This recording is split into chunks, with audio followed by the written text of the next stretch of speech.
मला हे देखील सांगितलं पाहिजे की पोलिसांच्या सक्षमीकरणाकरता मोठ्या प्रमाणात पोलीस भरती आपण सुरू केली आणि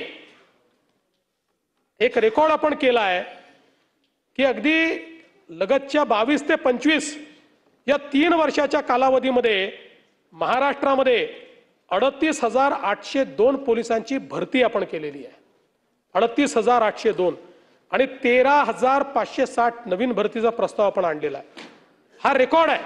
राज्याच्या इतिहासामध्ये एवढी पोलीस भरती यापूर्वी कधीही झालेली नाही.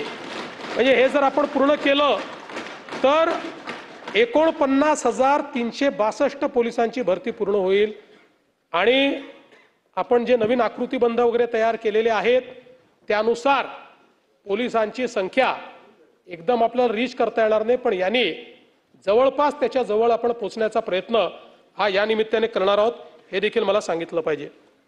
भोंग्याच्या संदर्भात मी या सभागृहात सांगितलेलं आहे की न्यायालयाच्या निर्णयाप्रमाणे भोंग्याच्या संदर्भातली कारवाई आपण केलेली आहे. आता भरारी पथक देखील आपण तयार करतो आहोत आणि यानंतरही जर कुठे अशा प्रकारे अवैध भोंगे आढळले तर ज्या पोलीस अधिकाऱ्याच्या अखत्यारीत तो भाग येत असेल त्याच्यावर कारवाई ही करण्याचा निर्णय आपण या ठिकाणी केला आहे. MPDA मध्ये देखील आता आपण एक सुधारणा केलेली आहे.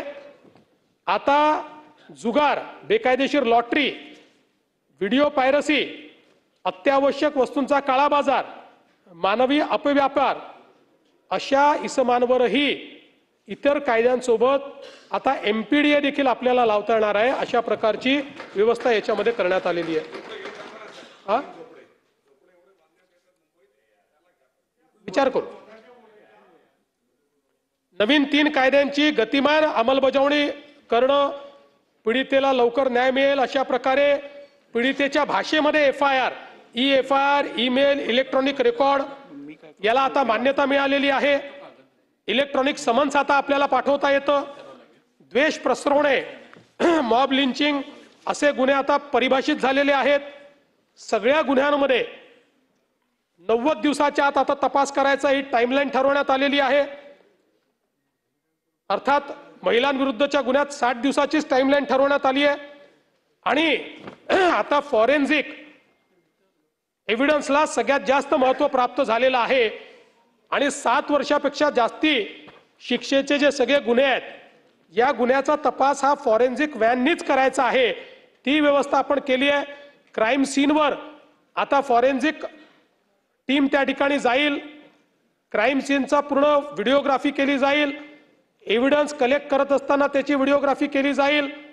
कारण आपल्याला माहिती आहे की अनेक वेळा मग पंच सांगतात आम्ही नव्हतोच, आमच्या सह्या नंतर घेतल्या, हे इथे जप्तच झालेलं नाही आहे. आणि सगळा जो काही एव्हिडन्स आहे हा ब्लॉकचेन पद्धतीने स्टोअर करण्याच्या संदर्भातलं देखील आपण आता त्या ठिकाणी काम चालू केलेलं आहे. जेणेकरून चाकूच बदलला, रक्तच बदललं अशा प्रकारची कुठलीही त्या ठिकाणी आता व्यवस्था होणार नाही अशा प्रकारचा आपण प्रयत्न केलाय.